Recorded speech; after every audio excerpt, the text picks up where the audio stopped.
There are three lame duck situations brewing in the NFC East, and the best part of it is none of them are with the Washington Commanders. That and more coming up on this episode of Locked On Commanders.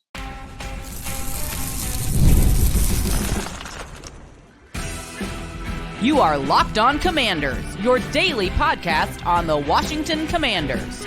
Part of the Locked On Podcast Network, your team every day. Welcome into today's episode of Locked On Commanders, part of Locked On Podcast Network, your team every day. This is your daily podcast covering the Washington Commanders, and you can subscribe for free on YouTube or wherever you are listening to this podcast. I'm your host, David Harrison, credentialed member of the media covering the Washington Commanders for CommanderGameDay.com, a part of Sports Illustrated. And I'm here with you every Monday through Friday. Even when we're on the road, we're still going to do our best to churn out these episodes and give you as much great Commanders-related content as we possibly can. We're here Monday through Friday with you. Of course, appreciate you coming through on today's episode every dayers. Thanks for coming back like you always do. On today's episode, we got Patricia Traina of Locked On Giants, and we've got Gino Camilleri of Locked On Eagles. But we're going to start with Landon McCool of Locked On Cowboys, talking about one of three lame duck situations in the NFC East Division. We're starting at the quote-unquote top with the defending division champions today. If you want to discuss this episode, anything we talk about here, or anything Washington Commanders related after the episode, all you got to do is send me a text message. No matter where I am in my travels, you can always reach out and let me know what your questions are, your comments, your thoughts. All you got to do is become an insider. Go to joinsubtext.com/LockedOnCommanders today. Become an insider, and from there you can text me. I'll text you, give you the answers that you're looking for. We'll go back and forth in discussions, bonus content, and of course you'll get live texts from me during practices, games, press conferences, the whole 9 yards. No hashtags, no apps, no filters. Simply your phone, my phone, and we communicate that way. Today's episode is brought to you by FanDuel. Make every moment more. As playoffs wind down, the sports stop sporting like we want them to, but this summer FanDuel is hooking up all customers with a boost or a bonus every single day. That's right. There's something for everyone every day all summer long. So visit FanDuel.com/LockedOn to get started today. Lame duck coach, lame duck quarterback in Dallas. That is the national narrative. That is a narrative from a lot of people outside of Dallas like me. There's a lame duck coach in Philly, and there's a lame duck quarterback in New York. So we got a coach in one, we got a quarterback in one, and we got one team that's got a little bit of both. We're going to start off with Landon McCool, one of the hosts over at Locked On Cowboys. And we're starting off by asking Landon, what's up with your lame duck coach? What's up with your lame duck quarterback? What do you think of that narrative overall? I mean, it's the storyline of the offseason, definitely, for the Cowboys, and frankly, for a lot of the league, it seems like everyone's kind of wondering what's going to happen with Dak Prescott specifically next year. The McCarthy thing, obviously, is more of a Dallas-specific story because it's our head coach. But it's really hard to kind of read the tea leaves on this. I mean, the Cowboys have not exactly lined up their offseason in a way that kind of makes a lot of sense. I mean, they claim that this is kind of an all-in, that's the phrase that Jerry Jones said. I honestly would take that with as much grain of salt as possible because Jerry is famous for having different meanings for phrases than you do. So I think that's probably ignoring, but even like just ignoring Jerry's mouth, which is probably a good thing to do. If you look at their feet, if you look at the way that they're moving, there doesn't seem to be a lot of, coherency between, what their plan is, because if this is truly kind of the make or break season for both McCarthy and Dak Prescott, they seem to be doing it in a season in which they are also trying to clear off a bunch of dead money on their books. They're not trying to spend a bunch of money in free agency. They're not necessarily going out and trying to load up on more talent than they had last season. The fact that the Cowboys aren't going all in, I think it actually makes it harder to determine whether this means they are basically not giving themselves enough rope to hang themselves, or they have, they know that they're going to re-sign both these guys, and they don't view this as a last season, a last hurrah. Yeah, no, it's going to be interesting to watch. And a lot of people have also talked about, because you mentioned like the whole all in, and then you didn't really do anything outside of spend some draft picks, right? And so people are kind of wondering, there's the old cliche of, everybody's moving forward. So if you're not moving forward, you're standing still, you're actually moving backwards, right? And we know the NFC East is incredibly hard to win back to back. The Eagles were trying to do it last year. The Cowboys spoiled that. So now everybody's wondering, is all this inactivity or perceived inactivity going to bring the Dallas Cowboys back to the mean a little bit? Yeah, I mean, look, I think you talk to Cowboys fans, and I think that a lot of them are ready for a fall back to mediocrity or a reset, because I do think that the Cowboys have been at this echelon of teams that have been good but not great, and I think we've been in contention for the NFC East each of the last 6 or 7 years in which we've had a healthy quarterback, let's say that, right? Yeah. And we've been good enough to be in competition to win the division each of those years, but you get into the playoffs, it seems like it's the same refrain. Once you get into the playoffs, maybe you get a game further than you did the last season. But look, it's a hard thing to not be sure about your coach and quarterback coming back next season after winning 12 games each of the last 3 seasons. Like that really shows you where the Cowboys mindset is that they're pretty sick of just being good enough to make the playoffs and maybe host a home game. Yeah, I mean, I think all you have to do is visit a Cowboys home game to realize, if you don't already realize it, that Jerry Jones doesn't do anything to be good. He does it to be great, because that stadium alone is not even the newest stadium anymore. I've been to stadiums that are newer that are not as nearly as impressive as that stadium still is to this day. So certainly, just getting the playoffs, not enough there in Dallas. And Commanders fans, I got to be honest with you, Landon, Commanders fans are licking their chops, hoping that week 18 in Dallas, that's a win for the burgundy and gold. And maybe it's Dak's last game. Maybe it's Mike McCarthy's last game. They would love to be the team to kind of put an L on the end of those 2 tenures, or even one of them, if that's what happens. But they're also going to be doing it hoping to get Dan Quinn a win in his first game back to Dallas since coming over to be the head coach. What's going on with the Cowboys defense? I think that the changes that we're going to see are the changes in the philosophy and the importance of stopping the run to get the opportunity to rush the pass. And so I think the fact that the Cowboys, still have Micah Parsons, still have Trayvon Diggs, still have Deron Bland, still have DeMarcus Lawrence, still have all these guys that are still very good players, I think that's obviously beneficial to them. There will likely be a transition as they kind of get to a new defense. But I do think that, when you look at the particulars of the situation, you got Trayvon Diggs, who came from an Alabama defense, which is going to be a very similar coverage system to what Zimmer runs. You've got Deron Bland, who's very good at off man coverage, an off ball coverage, which I think again also will help there. I think DeMarcus Lawrence is a perfect fit for a Mike Zimmer, defensive end type. So and even if Parsons isn't the kind of typical Zimmer defensive end, Zimmer is obviously very well known for sending blitzers from the linebacker level and from sending people from all over. So they're going to find a way to get Parsons loose as well. Last question for you, Landon. It's way too early, so hopefully nobody here, nobody there is going to hold you to it. But I do want to get every NFC East host's opinion. How do you stack the NFC East at this point in time? We're mid to late June, ladies and gentlemen, so please remember that in the context. But how do you stack up the NFC East right now? I'm probably, it's tough to it's always tough to compare the Cowboys and the Eagles, so I'm still probably putting them at the top. I would just probably my own bias. I'll put the Cowboys above the Eagles just because I still have more faith in Dak Prescott than I do Jalen Hurts.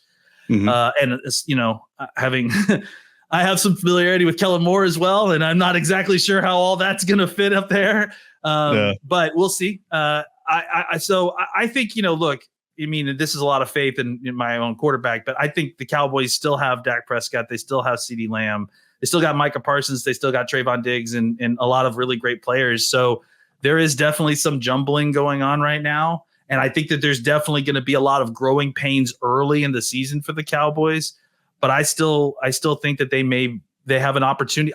You know what? Here's what I'll do. I'm going to pick Philly to win the East because like you said, no team has won the NFC East back-to-back in, I think, 25 plus years at this point. So I'll pick Philly to win just because it's procedural. I'll pick the Dallas next. And I do think that Washington is more so than New York, in my opinion, is coming up the rear, right? Really starting to make ground on the other two teams.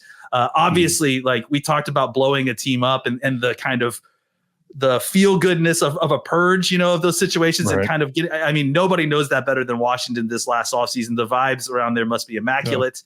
And I do think that they've made a lot of really positive moves around the organization, which I think, getting positive momentum, especially in an organization that, has had some real problems, I think is a good thing. And I think it's going to turn things around for them.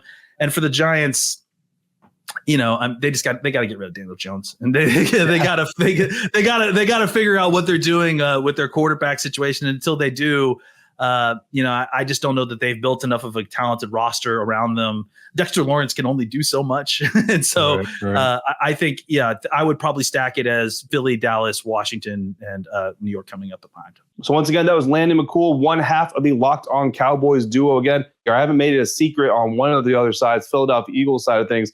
My opinion on Nick Sirianni took a big hit as the season went on last year, and that collapse happened in Philly. Gino Camilleri of Locked On Eagles says that the emotion people are feeling about Sirianni more locally, disgust. That's coming up next on today's episode of Locked On Commanders, part of the Locked On Podcast Network, your team every day.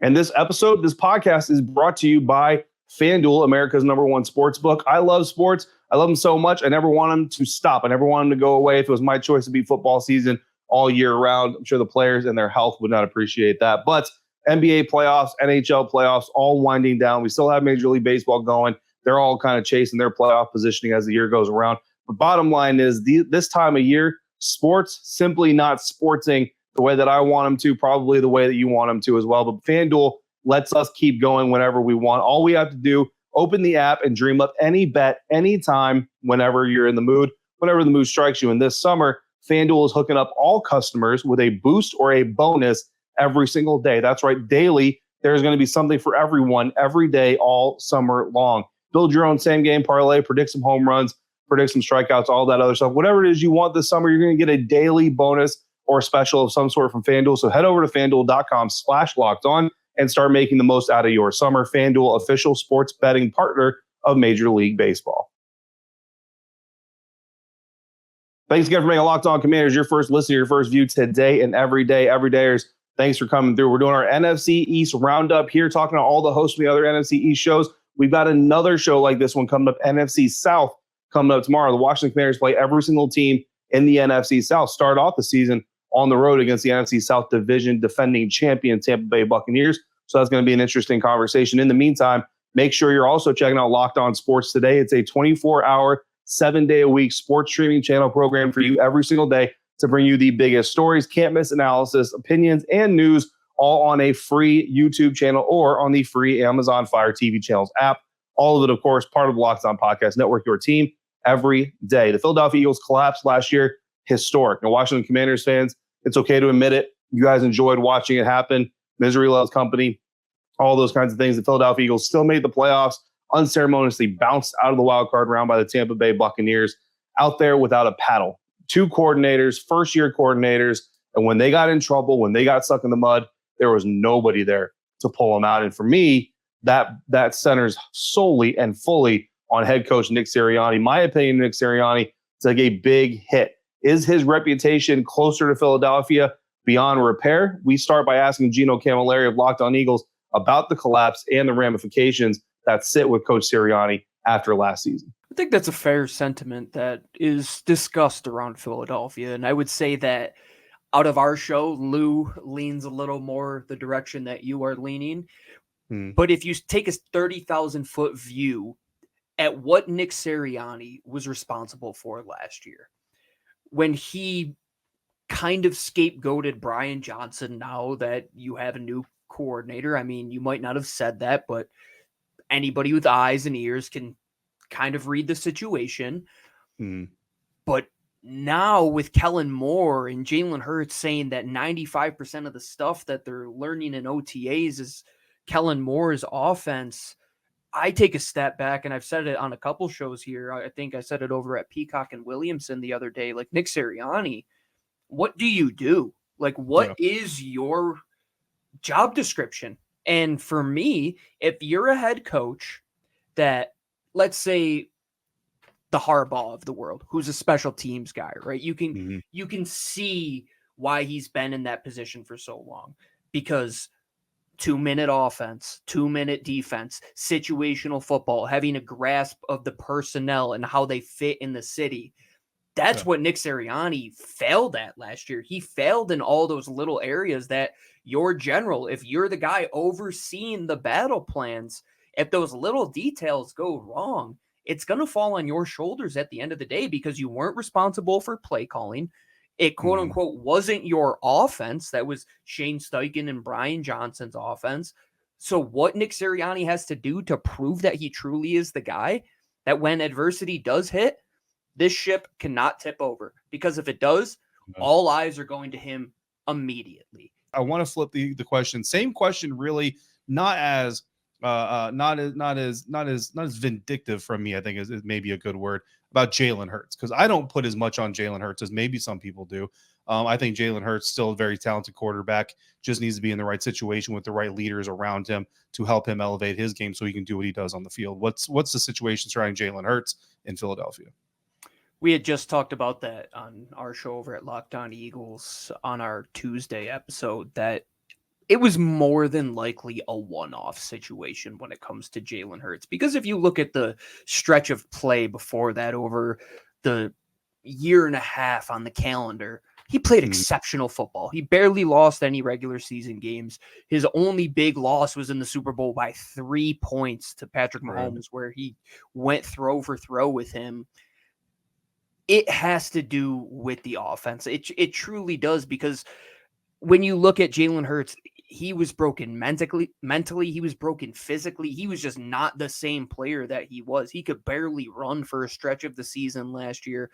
So now that he's healthy, now that you're going to bring in a Kellen Moore offense, which is the whole basis of the offense is moving guys around. And what is that going to do? It's going to help Jalen Hurts. It's going to help guys like A.J. Brown and Devontae Smith when they don't win those one-on-ones, get free releases, get the ball in space, just get the ball to the playmakers and not go into a situation where you have 24 turnovers that you are responsible for. That's where Jalen Hurts has to find himself to get to that next echelon, right? And as you grow in the NFL and as you go from coordinator to coordinator, those things like understanding basic situational football, of not turning the ball over, that's going to take you so much farther than a lot of athletic or even mental skills in this game. How different is this team really going to look from last year's version, given the addition of these new coordinators?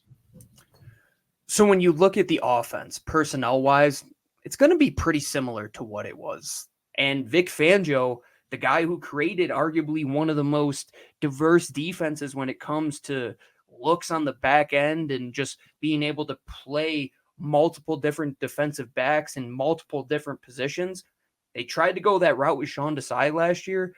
It's a difference between being the guy who almost invented a system and being somebody down the line, like a game of telephone that you're whispering ear to ear and having to take it to a team. But with Vic Fangio, with a younger defense now, with Fletcher Cox gone, Brandon Graham is probably going to be gone after this year.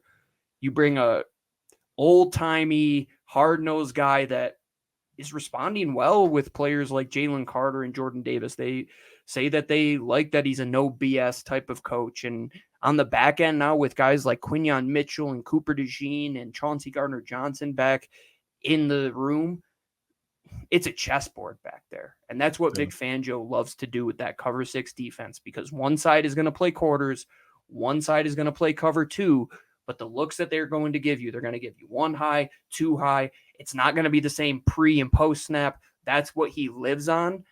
And that's what the personnel is that they brought in. I could feel Commanders fans flinch when you said Cooper DeJean's name. It just took me right back to the draft weekend and their disappointment and the Eagles moving up to get him in Washington spot. So thanks for that. I'm sure we'll get some comments about that one. Final question, Gino. Way too early NFC East divisional standings prediction. And it's way too early, so nobody's gonna hold you to it. But if you got really? That's what I said last year in our NFC East preview, and the Cowboys held me to the sword with that one once I lost the NFC East. But no, I think it's always a difficult division to kind of guess, because these teams, they usually split the games. It's usually like 3-3. You win one against one team, lose one against the other.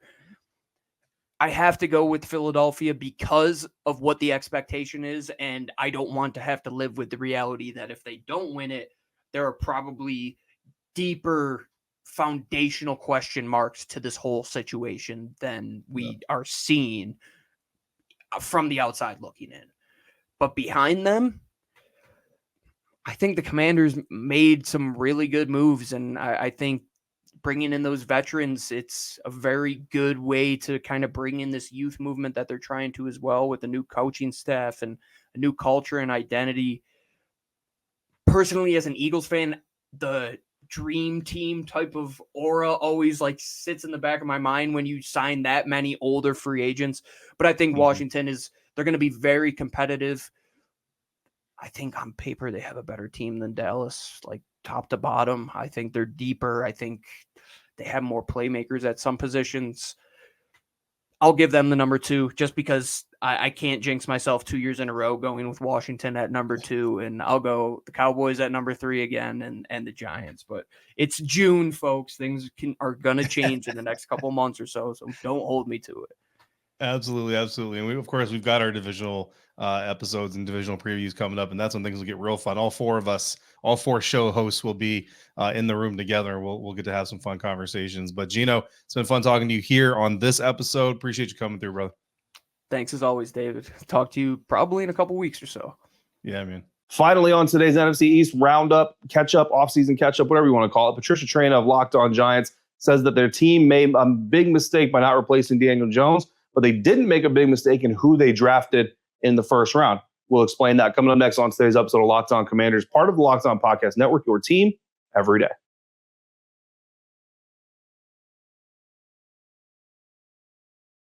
Final segment here of today's episode of Locked On Commanders, doing NFC East offseason catch-up series here. We're talking to all 3 hosts from the other 3 NFC East teams here on the Locked On Podcast Network. We've already talked to Lanny McCool about the Dallas Cowboys, talked to Gino Camilleri about the Philadelphia Eagles. Both of them have somewhat, quote-unquote, lame duck scenarios going on with their teams. But the Giants are not absent from that party either. Lame duck quarterback Daniel Jones. New York Giants, we all know, tried to replace him this offseason. They weren't able to do it. Did they make a mistake by not finding a replacement for Daniel Jones in the NFL draft? To get that answer, we turn now to Patricia Traina of Locked On Giants. That's a tricky one because the Giants did not reach for a quarterback. So in that regard, I don't blame them. That being said, I was kind of surprised that they didn't get a quarterback sooner, like whether it be trading back into the bottom of the first round or, maybe even a Spencer Rattler as a developmental project or something like that. But they believe that they can get him back to being the quarterback he was in 2022 when he stayed healthy and looked decent. But here's the caveat. Back then, he also had a healthy Saquon. He had his offensive line was functional.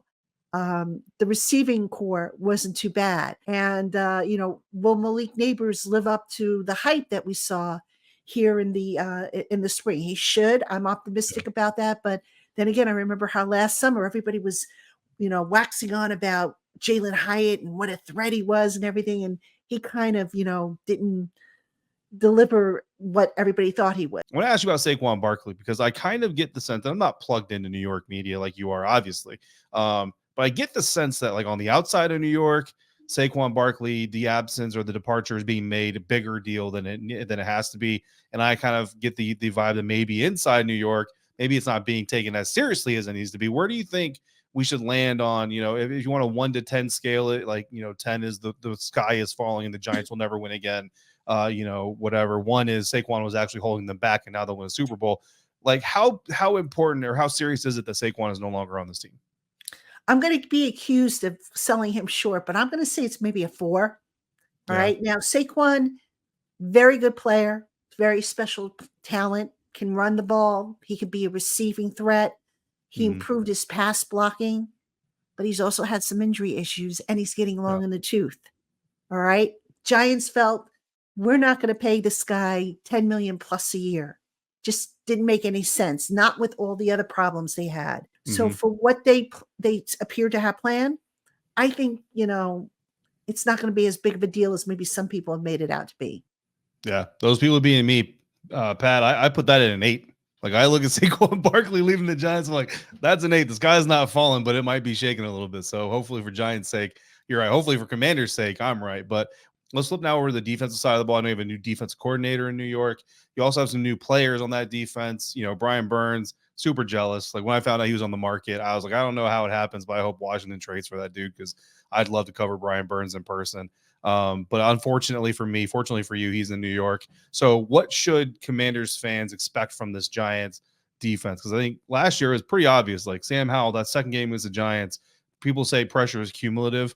Like Sam brought every single pressure from that first game into the second game. And then on top of it, it just got even worse. So are we going to have that same level of aggression, you think, or is it going to look a little bit different? I think it's going to look a lot differently, actually. You know, Wink Martindale, when he was here, lived and died by the blitz. It was, you know, I'm going to die on this hill. And if we succeed, great. If we don't, well, I'm just going to bring it again. Shane Bowen, the new defensive coordinator, is taking a slightly different approach.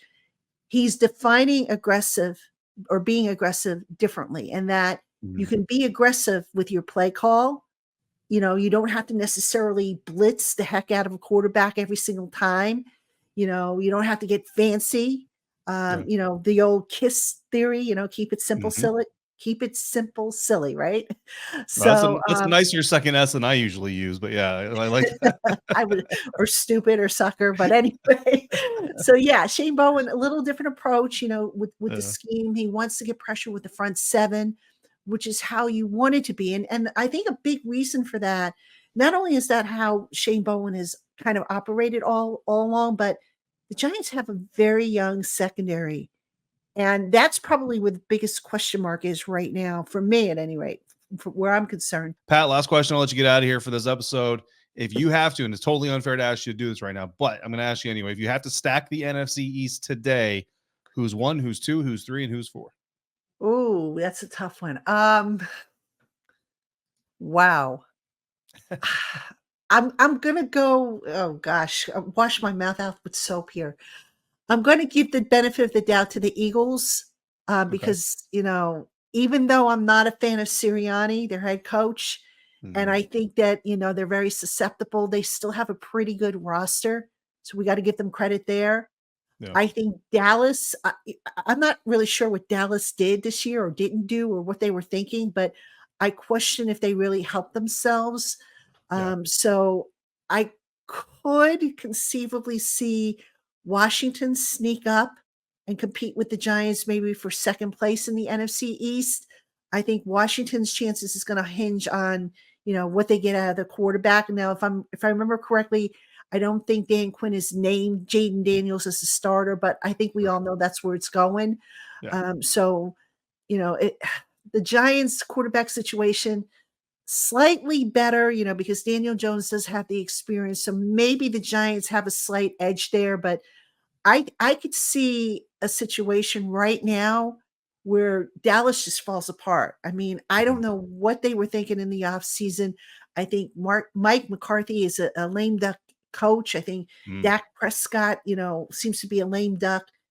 How can you possibly operate like that? And, you know, now they've got Mike Zimmer on board to replace Dan Quinn, and you just know something's going to happen that's just going to upset the apple cart. So if I had to stack it up, I would say Eagles, I would say maybe Giants slightly ahead of Washington, but that's going to be close. And I'm going to put Dallas last. And I know I'm going to catch flack for saying that, but that's how I see it.